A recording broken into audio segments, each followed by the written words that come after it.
So we're going to set up this Norway Maple blank. It's got some nice chatoyance. It's actually right off a crotch, so it's got a lot of crotch feathering come across. We're going to find the center, knock the edges off, and get it set up to turn. You don't have to take the edges off, it just makes things easier. Makes things a little bit faster once you get it on there. There's a bunch of different tools to do this with. I almost always use a compass. We got a little center finder. And there's rounds that you can buy that'll have all the markings on it, but generally speaking I'll just use a compass. You get it set in there, just check the edges so you know where your center is at, and then I'll just drag it around. This compass is, you can buy these cheap from a whole bunch of different places. You don't need to spend a ton of money getting a fancy compass. So that gives us a marking for, we'll take it to the bandsaw and we'll just, like I said, knock those edges off, get it pretty close, and then get it set up. With this center point here, I know where my spurs need to go, so we can get this spinning.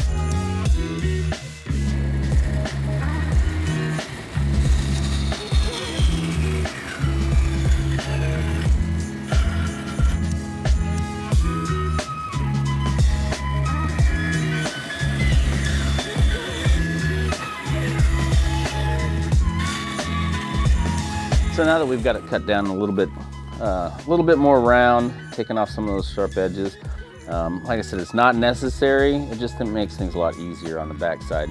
We're gonna start this between centers. I'm using my spur center here. We'll just get that set in there and run it between my spur and live center.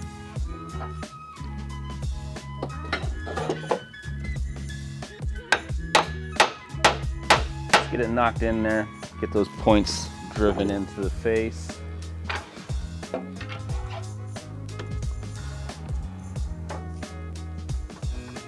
Tailstock locked in place, drive it out.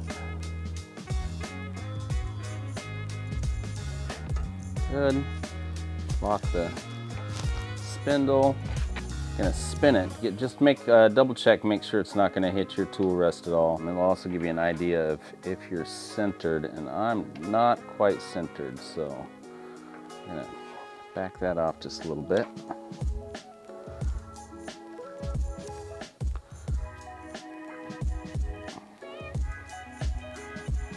That's a little bit better.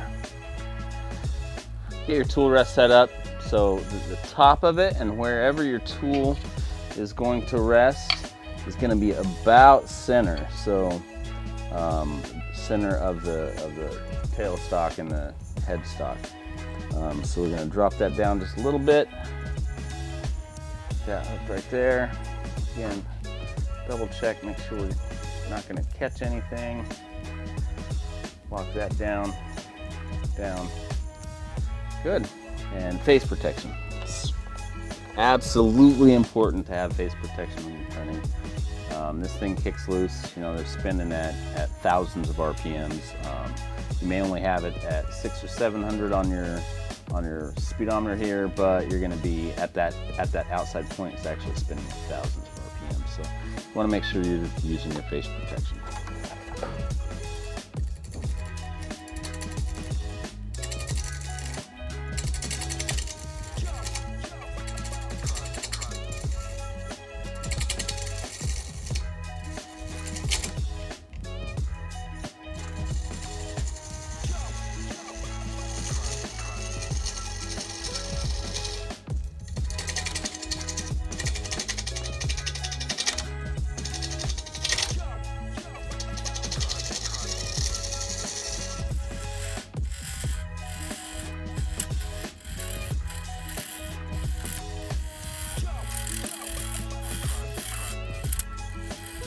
So I'm just rounding off the edges here. I rounded off a little bit on the bandsaw, but it's still a little bit, squarish. So taking off the edges, forming the bottom. This is just going to be a shallow bowl or a platter. I'll probably take it down, so it's only an inch or so deep.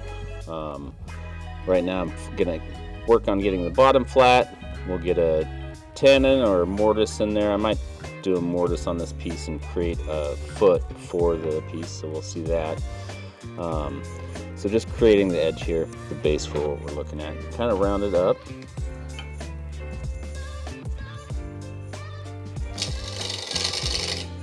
Want to make sure that you got, like I said, that your tool rest is in the right spot for the tip of your tool when you're approaching.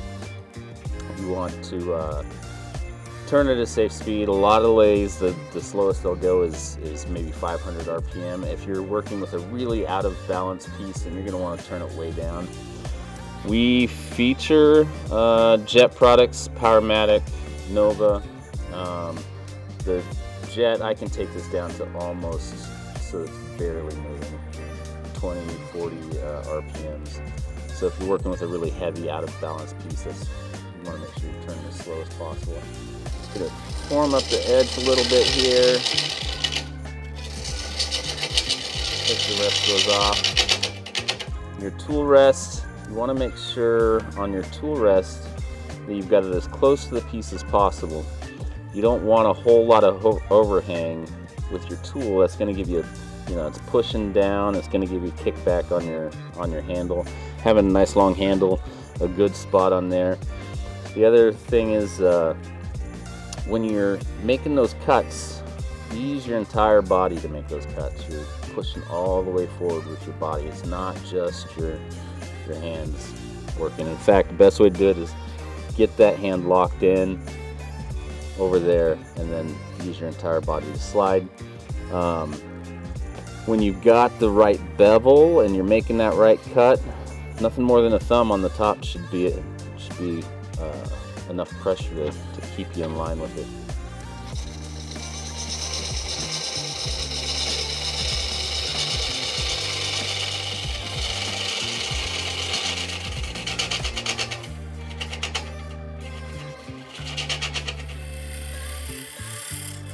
Using the correct tool is extremely important.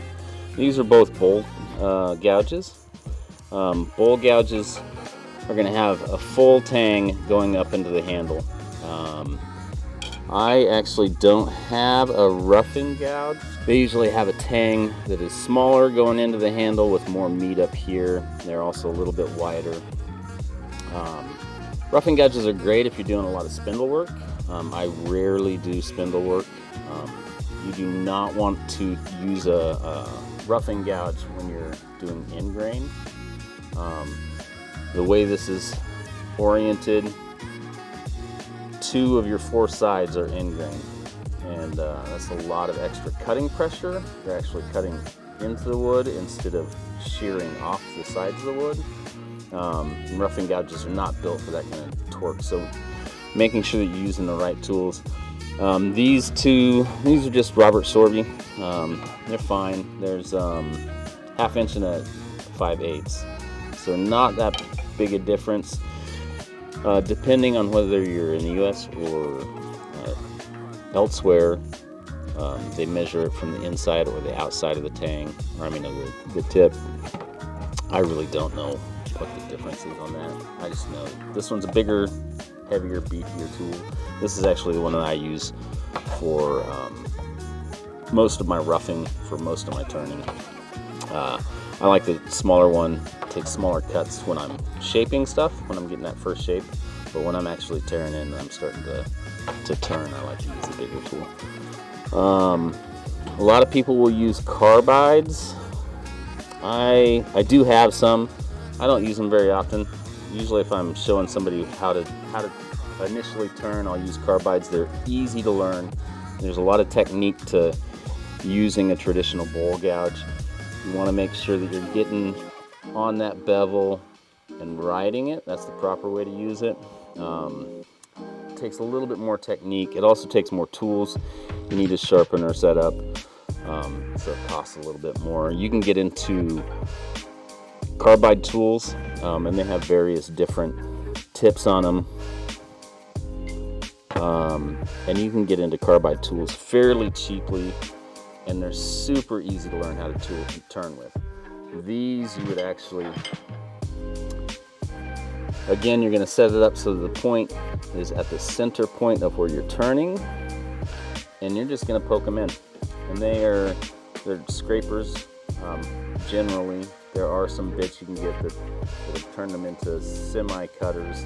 So I'll continue to shape the bottom here. We're going to take it down around, round it off a little bit, clean up that, get some really nice cuts so it's a nice clean surface. I like to shoot for like starting my sanding at like 120, and if I get a good cut, I'll sharpen my tool just before that last cut, and I should be able to get a really clean surface there. And then I'll start forming. Because I'm actually working between centers on this piece, we're just going to do a mortise. I was gonna put a foot on it, but that would require a face plate or a woodworm screw, and I don't want to put that in right now. So.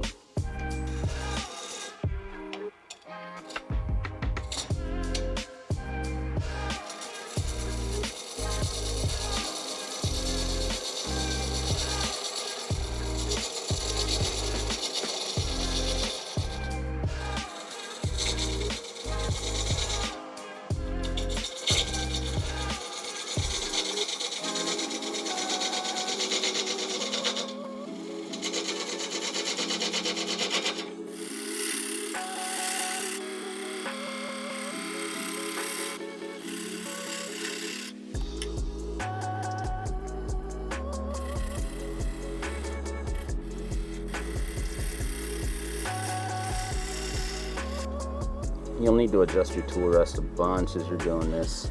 Always make sure your machine is turned off. Make sure you've got plenty of clearance, that you're nice and close. You're looking for like an 1/8 to 1/4 of an inch.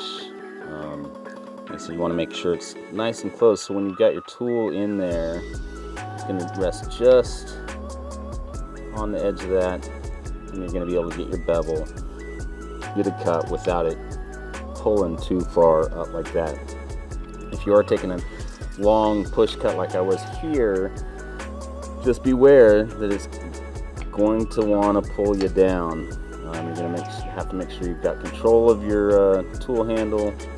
Keep that cut straight, keep that bevel on there. So this is the start of a tenon. It's going to go on your chuck here. When you're using a chuck, you want to make sure you want to get these jaws as close as possible when you're working a workpiece. So there's a couple of keys to that. Get it turned down. This is your inside diameter. Again, this is where you're going to want to use your cheap caliper to get you an idea of how wide your tenon needs to be. As you get a little bit better at this, you'll be able to maybe eyeball it and get it really close. We're fairly close right there. I got about another 1/4 to 1/2 inch that I got to take it in. Another thing to be aware of on these is a lot of the Nova jaws are straight, so you're going to make that tenon straight. You want to make this area right here as flat as possible. That's your shoulder, and that's actually the biggest holding point on your piece. It's not the jaws are grabbing it and holding it. It's that shoulder. So making sure your shoulder is nice and tight. Depending upon the jaws that you're using, they may have a dovetail, so you'll create a dovetail on that piece. It'll be a little bit indented in, give you a little bit firmer grip. Like I said, most of the Nova jaws that I have do not. They're straight. So this tenon is going to be straight in. You're going to have a nice flat shoulder there. The tenon, you want to make sure that it does not bottom out into the chuck jaws here. Doesn't need to be any more than 1/4 to 1/2 inch. I've actually turned some mortises that were no more than maybe a 1/16 of an inch and just barely sitting on that chuck, but they were built right, and so I had a really nice firm grip on it. So we'll finish getting this cleaned up. We'll get that tenon built on it, flip it around, and then put it in the chuck. So I've finished the bottom here. Got kind of the shape I want. We'll take off some more on the top here, but the tenon again, it's gonna match what my calipers are. It's fairly close to my chuck over here. Like I said, you wanna have this chuck as close as possible to closed. It'll give you the best grip. Set this down here. It's a nice flat surface there. Got a nice shoulder on it. Reef that down. Get a nice tight fit.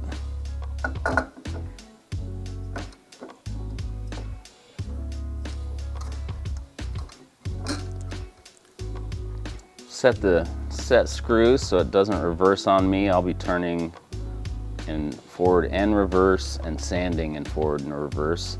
Get the set screw on there, and you're not going to lose it off of the headstock when you're turning. Most often you want to start your work and still keep your tailstock engaged if you can. At some point you will definitely have to remove it.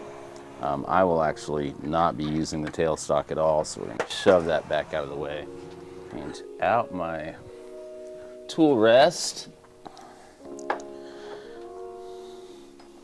Again, you're going to want to have the tool rest so that when you get your tool on there, that it's going to be, the tool's going to be right in the center there. So we're going to set it just below the center, nice and close to the workpiece. Give it just a little bit of spin. The top section of this is still a little bit off center, so we've got a little bit of wobble. We'll work on first flattening that face, evening all of this rim up. We're going to just leave a little bit of a rim on there, so we got to take some off there, and then we'll work on hollowing it out.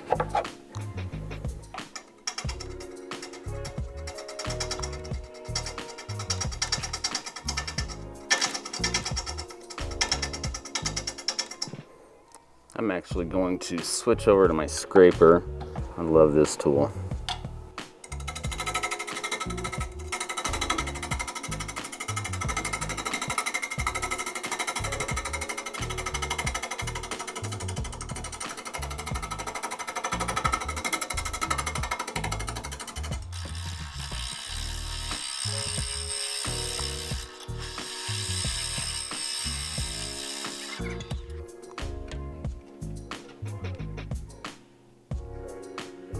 Just adjusting the tool rest a little bit higher. I had it set for that bowl gouge, which is a wider face on it. And so this, I'm still just trying to get it right at that lower level. This is a negative rake scraper. It's got a bevel on the one side, top on the other. When you grind this, you'll get a little bit of a burr across the face there, which gives you a really sharp cutting edge. I use this. This is usually my final cut when I'm just before I sand. I'll get it nice and sharp, get that burr on there, and it allows me, the back side of this I actually started sanding at 150 because I got such a nice clean cut on it. But right now we're just using it to square up that face.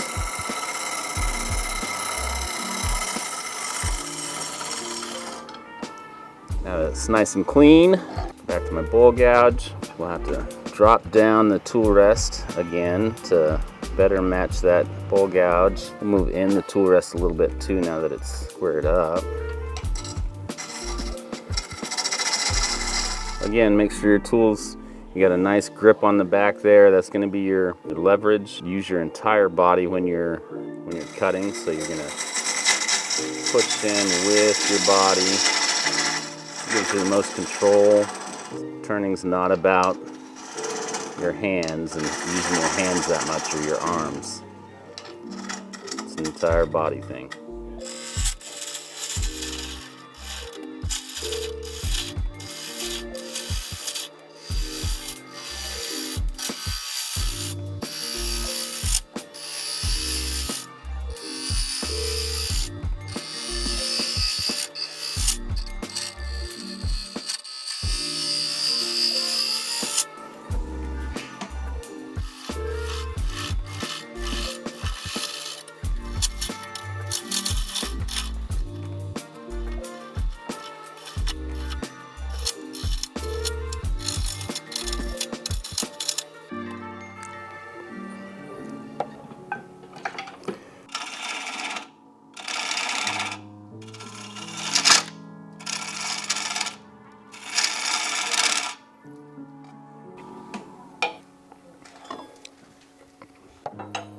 little bit smaller. I got most of that cleared away. I don't need as much leverage for the tool because I'm not digging as much.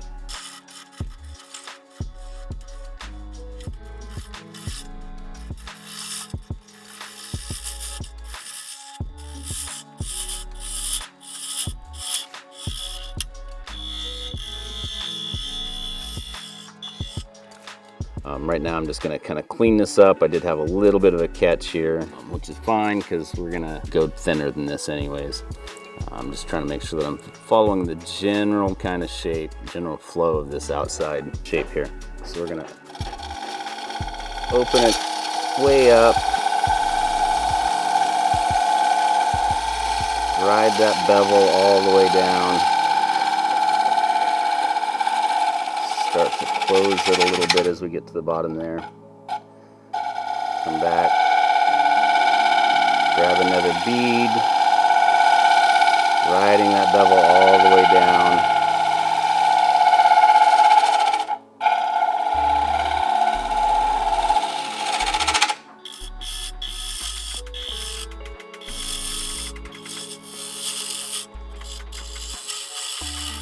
And then still riding that bevel right across the close.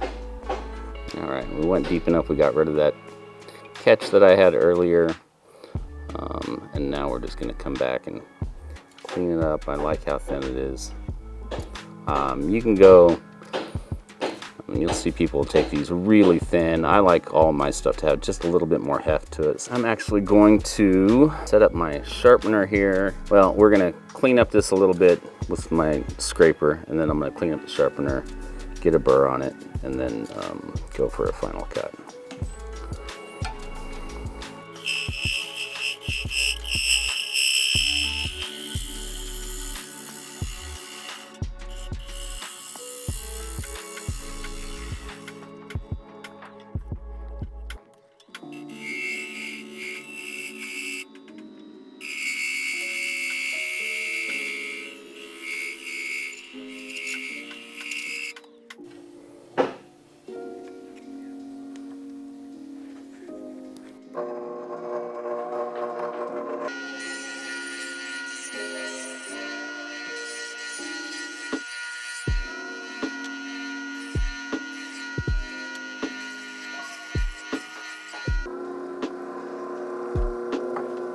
So this guide is actually from D-Way Tools. It's specifically for their scraper. Match it up, make sure it's nice and flat on the platform, that it matches up to the wheel.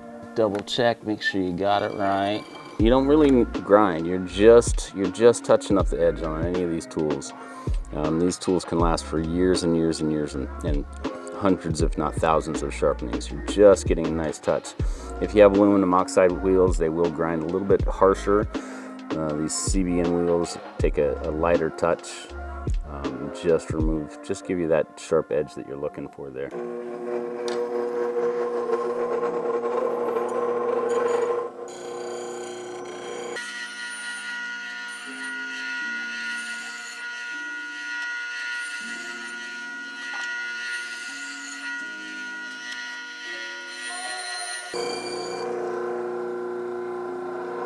And now I got just a little tiny bit of a burr on the edge there. You can just feel it with your fingers. You can barely see it maybe. Just a little bit of a cutting edge that's on there.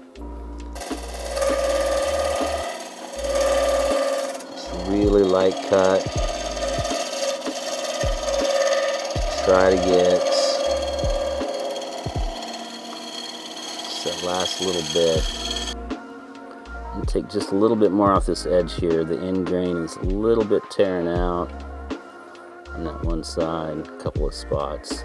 Take one last pass, maybe speed it up just a little bit.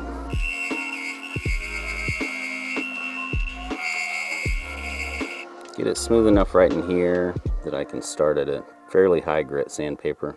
Moving slow, really light cuts, just barely scraping that surface.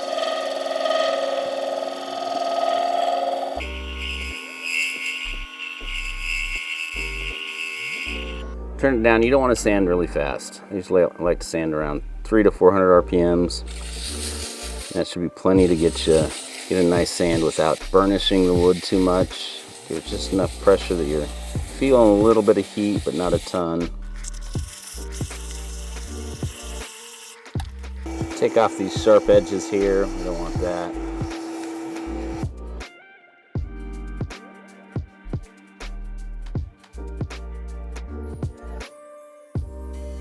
So we still have a little bit of an issue with that ingrain there. So we're actually going to move down. We'll move it down to 80 grit, resand here. Took it down to a little bit on the grit to get some of that ingrain cleaned up, and then we'll step back up through the grits. Like I said, just applying enough pressure. You get a little bit of heat. You don't want so much friction that you're burning yourself. So there's still a couple of pinholes in here from the ingrain. I'm gonna go ahead and call that good though. This is just gonna sit in the shop. It's not going, I'm not selling it. If it was something I was selling, I'd definitely do a little more work to get that knocked out. I usually don't. If I'm doing some resin work, if I'm doing pins or cawls or handles or something like that, then I'll sand up to 6,000 grit, and then I've got some polishing stuff that takes it up to like 12,000 grit. So I'll polish it super fine. So usually if I'm doing a super glue finish or something like that, I'll take it up to that. But if I'm just working with wood, I usually go about 220, maybe 320, not much more than that. Clean it off and pop that grain just a little bit, and then we'll come back and hit it again with 220 here. And then some of my finishing paste. This is, we actually have this available at the shop. Beeswax, diatomaceous earth, mineral oil. Just get it applied on there. So it's a little thick. You're just gonna get it on there, rub it all over. This starts out at about 1,000 grit. It does have diatomaceous earth in it, so it's got a little tiny bit of grit in it. Then as you rub it in, that diatomaceous earth breaks down and it takes an even finer grit, and it also works as a friction polish. So we'll start turning this up. And at this point, when you're putting this stuff on here, you want to make sure you're getting some heat, get that friction going. It'll harden up that wax really hard, make it a protective cover, make it shiny.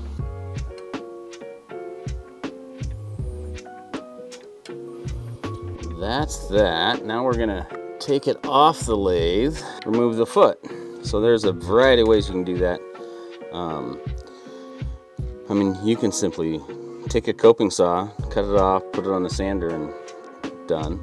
You don't need any special tools.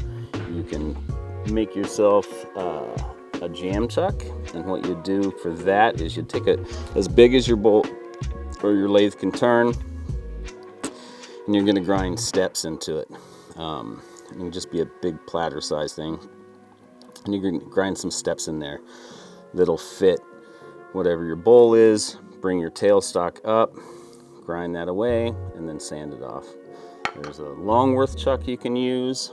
Oh, I have their mini. They have their cold jaws, which have bumpers on them, and that's what I'll use here to remove this one. Tighten this up so they're nice and fitting together. So there's two sets. There's the mini cold jaws for your mini chucks, or your mini lathes.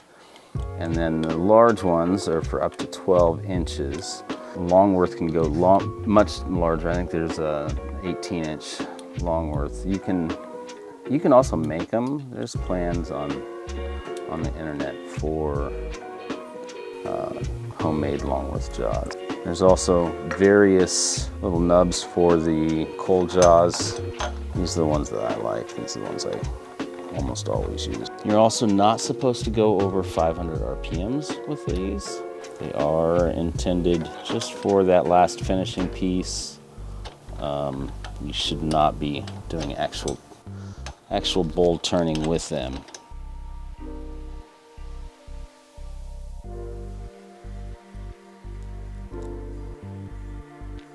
Got her on the cold jaws. We're just gonna clean off this base.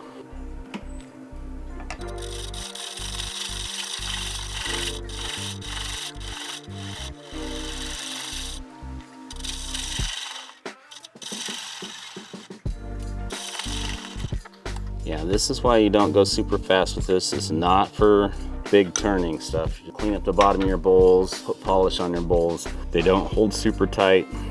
You will knock them loose if you get in there too fast and too hard. So just take caution when you're using cold jaws.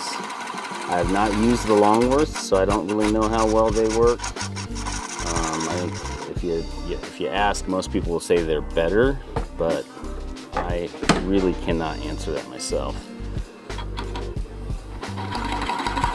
Still have a little bit of a burr on this because I didn't do much scraping on the inside there, so that should give me my nice clean cut. We're just going to come back and forth, make this a flat bottom.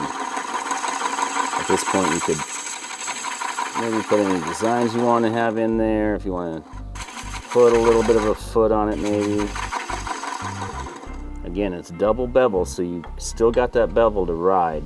This is intended to be kind of a scraper slash cutter. So you get that bevel set in there, so you're not straight like you would a traditional scraper. You're going to have a little bit of an angle when you're coming across actually.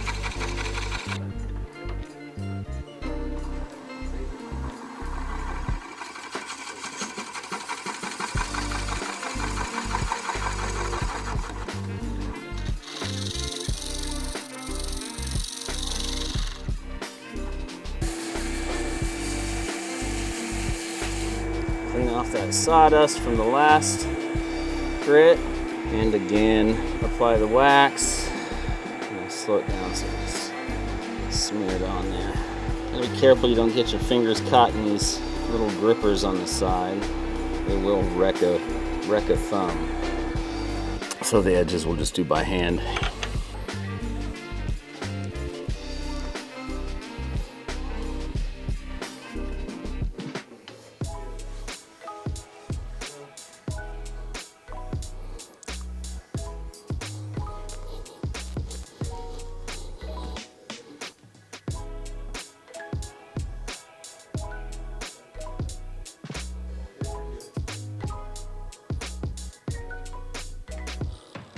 So wood turning is still probably one of the fastest growing segments of the woodworking market. Clubs have continued to grow and companies keep popping up with materials for it. It's by far, it's my favorite activity to do while I'm in the shop. I love turning bowls, hand turning spheres. Here at Hamilton Lee, we've got all kinds of stuff. Anything you could imagine, we've got Pacific Northwest hardwood and different cuts for it. Peppermill blanks and bowl blanks and maple and walnut and whatever you might want. We also have a variety of Nova tools. We do feature this jet lathe along with other jet tools, Laguna tools, Nova lathes. We've got lizard blanks, molds for those who like to do some hybrid casting. We do stabilized stuff in-house. I do all the stabilized work over here for your pin blanks or call blanks. We do have some hybrid pieces available for that too. Give us a call.